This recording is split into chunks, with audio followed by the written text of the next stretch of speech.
Hey guys, welcome back to our channel. In this tech tutorial video, we're going to show you how you can create a task or a checklist for your tasks and projects on GanttPro. So let us dive into this.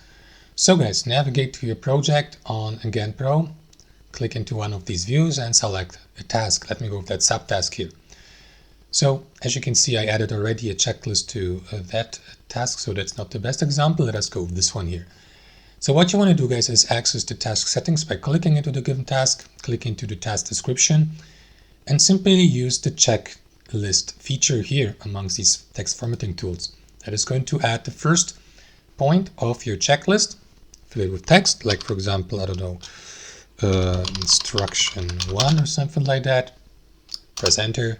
Skip to the next line or point, instruction 2, and so on and so forth. Now, to mark these points as complete, simply click into the checkbox to the left, and that's how we do it, guys. Hope you enjoyed it, got some value from it, and we'll catch you later on our channel.